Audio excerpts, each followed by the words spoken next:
En esta conversación reveladora, el CEO de OpenAI, Sam Altman, aborda algunos de los temas más urgentes en torno a la inteligencia artificial hoy en día: gobernanza, ética e innovación. A medida que la IA sigue evolucionando a una velocidad vertiginosa, la necesidad de un desarrollo responsable nunca ha sido más crítica. Altman reflexiona sobre los desafíos y las oportunidades que surgen al escalar la investigación en IA y cómo la transición de un modelo sin fines de lucro a uno con fines de lucro fue un paso necesario para OpenAI. Altman explica que empujar los límites de la IA requiere recursos inmensos, recursos que eran difíciles de asegurar bajo una estructura sin fines de lucro. Al adoptar un modelo con fines de lucro, OpenAI obtuvo acceso al capital necesario para acelerar sus ambiciosos objetivos de investigación. Sin embargo, esta decisión también trajo consigo consideraciones éticas sobre cómo equilibrar los motivos de lucro con la misión más amplia de garantizar que la inteligencia artificial beneficie a toda la humanidad. Durante la conversación, Altman aborda el papel que juegan los gobiernos en el desarrollo de la IA. Si bien los gobiernos tienen la escala y autoridad para liderar proyectos a gran escala, él argumenta que las empresas privadas suelen estar mejor equipadas para innovar rápidamente y asumir riesgos. La agilidad de las empresas privadas les permite avanzar en formas que las estructuras burocráticas pueden tener dificultades para igualar.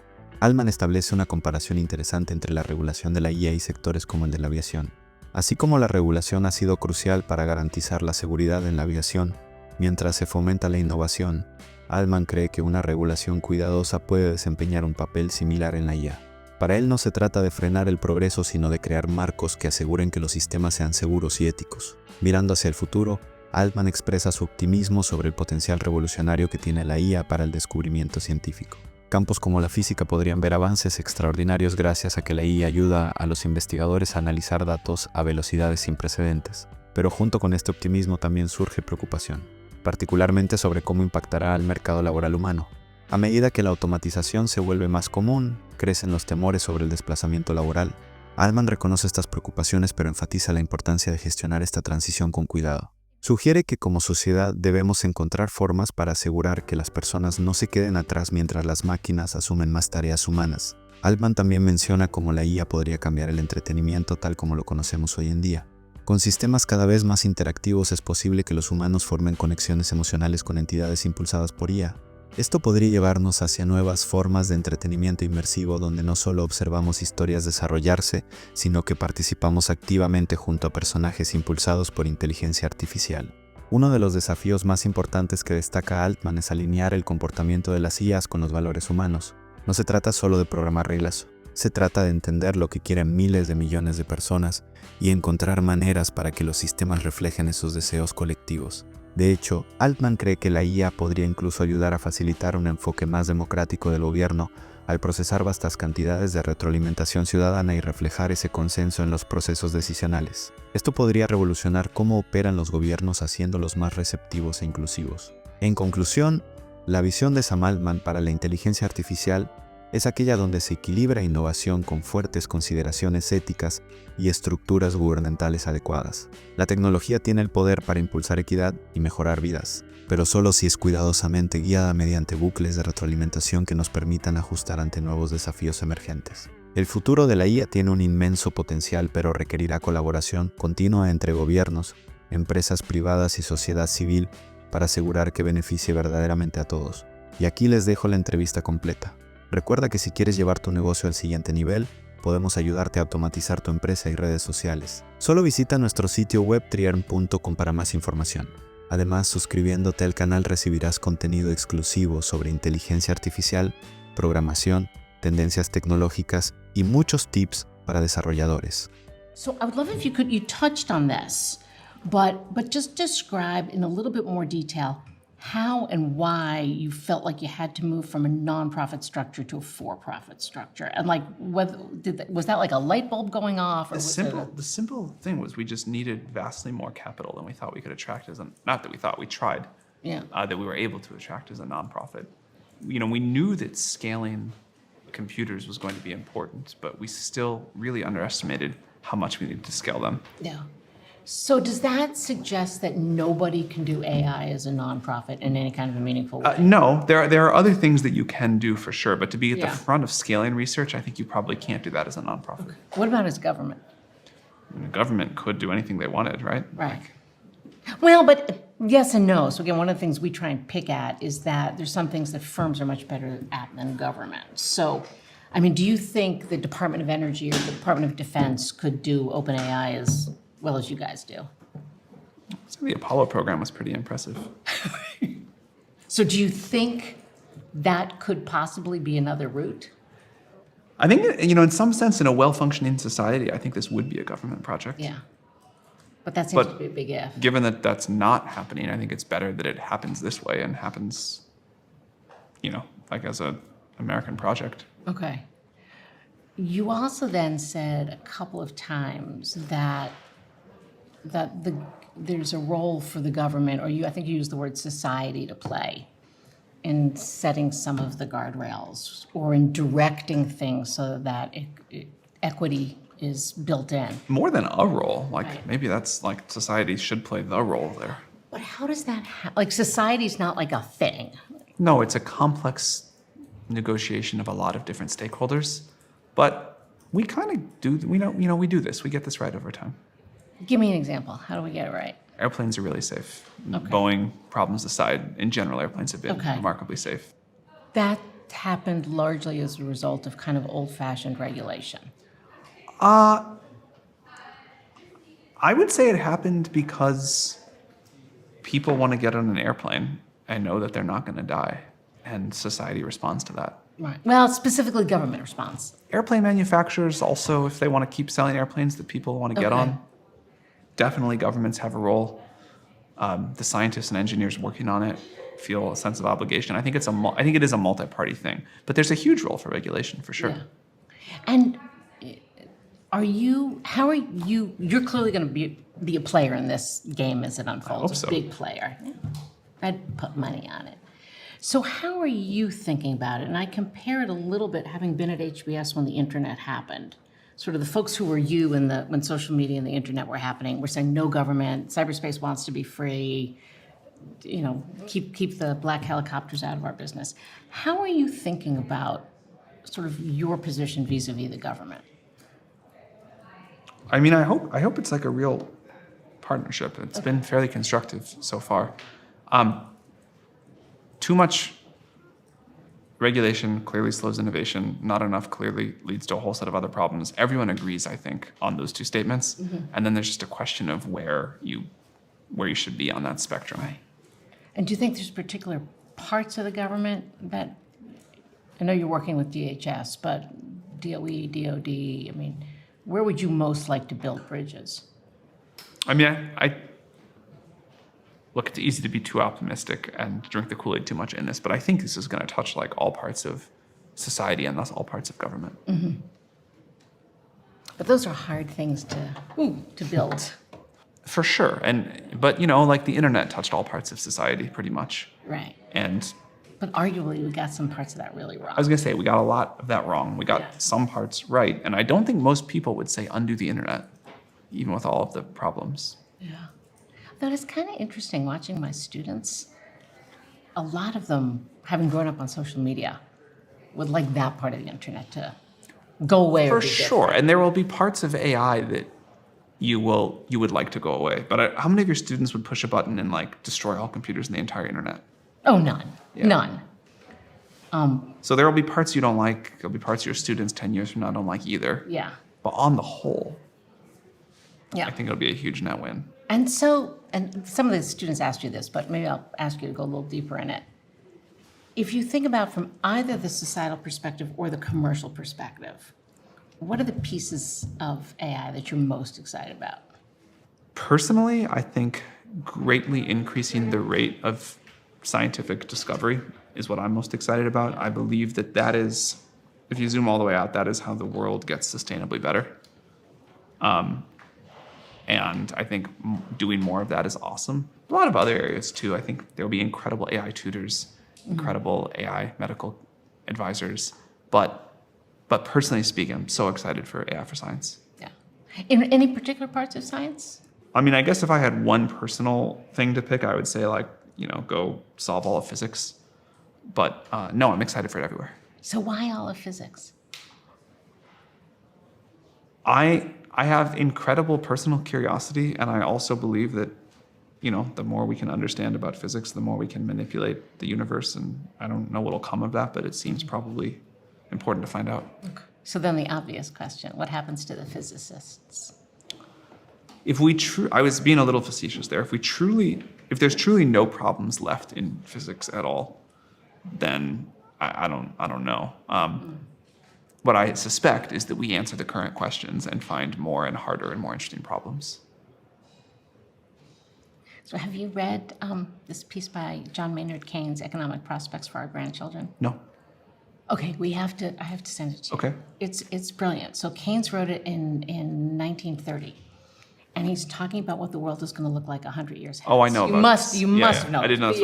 Yeah. Because it's this a similar set of issues that once you solve all the problems, and he comes up with sort of a weird answer to it, that we're just going to make art and not care about money. I mean, do you think about those kinds of existential questions? What happens to the physicists? What happens? Everybody has been debating this for a long time, and he was, I think, sort of right and sort of wrong.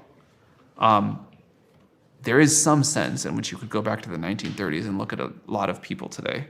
You would say they are just making art and they don't care about money. They're all fine. But that's not their experience of it.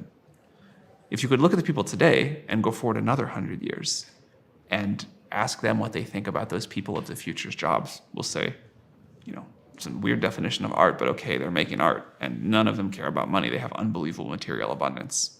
Then you'd think a little bit harder and say, well, they seem busy and stressed and they seem to be getting a great deal of satisfaction out of the work they're doing, and they don't quite call it art, and they still feel like they don't have enough and they want more, and they're still finding new ways to compare with each other. And maybe they're now, instead of like looking at whether their house is bigger or smaller than their neighbors, they're looking at whether they own a nicer galaxy or less of a nice one than their neighbors. But I think the human drives are just going to keep going. Human nature doesn't. I don't think so. Doesn't seem to change.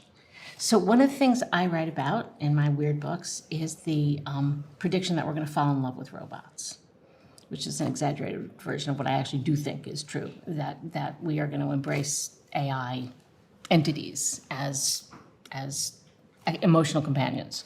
What's your sense? I mean, are you a fan of the kind of singularity type vision where there is this merging and we start to build emotional connections with things that are created rather than born? Yeah, I suspect that entertainment in the future will look quite different. And maybe it does. Maybe a lot of the time spent watching TV or playing video games today is replaced with an interactive experience with AIs. And we probably do derive some version of companionship from that. But for most of us, I think the premium on, the real human, authentic version of it goes up, not down, in that kind of a world. So I'm sure we'll be talking to AIs a lot, and I'm sure it'll be a fantastically entertaining world. But I would bet that there's something deep about human nature where just the knowledge that it's another real person or not really matters. Although sometimes, I talk to some of the people I care about the most entirely through text because we don't live in the same city. So I might not know if they were being replaced, or I might be fine with that if they were dead. Well, that's the question. If you knew it was not a real person behind it, would you feel any different? Right. And I would posit that you would. Yeah. We're going to find out. Right, we're going to find out. But I think you will. Okay. All right, so we should make a bet on it and, I would be happy to bet see on 100 years from now. I'd give you nice odds. Okay. So I want to go back to one other piece of that you raised in your talk earlier. One of the kids asked the question about equity. Yeah. And you had a very nice answer which I agree with that the technology is probably going to drive to equity, but it's going to need some nudging. What kind of nudging do you have in mind? Well, first of all, I think it may not need any nudging at all. Sometimes technology doesn't. And I also think that knowing the right kind of nudging academically is hard to do. You kind of have to do it experientially. Like, I'm sure all of my ideas right now are totally wrong. I think a tight feedback loop and watching where the problems are being created, fixing those, finding the new problems, that's kind of how I believe we'll have to do the nudging. Although it's hard, right? I mean, I just came back from Denmark. You can see doing that in a country like Denmark, which is small, they have really good data. Like the U.S., the U.S. takes 30 years to pass any kind of regulation. So how do you think about that nudging? I mean, I hope the companies will do it. Okay. I think, yeah, if you're relying on U.S. regulation, that would be. But you have, I actually taught your piece last night, 2 nights ago, the Moore's Law for Everything. I haven't read that in a while. So tell you what you how said. did it hold up? No, I think it's I thought it was very interesting. Because you're talking about changes in the taxation system, which are not particularly far-fetched. I mean, they're doable. Whether or not they're doable in the current political situation is a different question. But, basically talking about it, a tax on land and technology, market cap. basically. Yeah, companies. I mean, I like it. Yeah. Would you still? Oh, I still think that's Yeah. right for sure. I don't remember all. No, I think that in a world of AI, taxing income and corporate profits primarily is not quite right. Yeah. Like, we do need to switch to a tax on capital somehow, it seems to me. Yeah, no, I think that's just a really interesting idea that hasn't gotten sufficient track, because it's different than a UBI. I mean, it's connected in some ways, but it's different. If you had one wish for AI, what would it be? Love humanity. Can you build that in? I think so. Like, how do you try? One of the things that has worked surprisingly well is the ability to align an AI system to behave in a particular way. And so if we can articulate what that means in a bunch of different cases, then I think we can get the system to act that way. Okay. Do you think OpenAI can and should have the power to make its own rules? Why should we trust you? You should. I don't think you should. Okay. I don't think we do. I don't think we will. I don't think we should. Yeah. So I'm not, by the way, that does not necessarily mean that the right thing to do is to hand it over to a government bureaucrat either. One of the directional kind of thing that I think is interesting is you could imagine one of these systems chatting with all of its users, saying, explain to me your value system, and then I'm going to collectively align across that. I am a believer that the users of technology, the people impacted by it the most, deserve the loudest say in its governance. Mm-hmm. So you could do something like that. I mean, is that feasible? Especially, again, given the vast sums of money. Totally feasible. Again, I think that's really a new thing that is enabled by this technology that just wasn't possible before. Okay. So is that something like what Anthropic is pushing towards? I don't know what they're doing. I'm not sure. Okay. No, because they had this sort of, it seemed a little naive, the idea of, we're going to put our design principles out there for kind of crowdsourcing. What I was thinking, I think it's very good to say, here's how we're making these trade-offs of what a system will do and not do.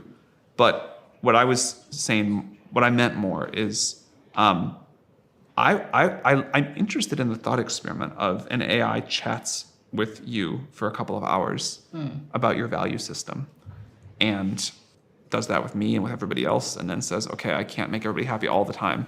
So it's essentially sort of using AI to come up with a consensus. Well, using AI to talk to everybody, to understand the consensus at a deep level of billions of people. Okay. Which we can't do without AI, probably. Okay. But it would just be interesting to line up something like that against kind of the founding documents of this country. Yeah. Which are explicitly, for better or worse, against majority rule. Now, what you're describing is different, but it gets foundational pretty quickly. Well, but it is fundamentally about democracy with some power checks on it. Yeah. Yeah, you'd have to think about what those look like. For sure. Yeah, so if the consensus is that it's bad AI, that it's evil, sort of how do you come up with the checks? I think that should be part of what people should vote on for the governance structure. Yeah. Awesome. Thank you. Thank you. You've got to go be pitched. All right. Thank you so much. Y eso es todo por hoy. Si te gustó el contenido, no olvides darle like, suscribirte y activar la campanita para no perderte ninguno de nuestros próximos videos.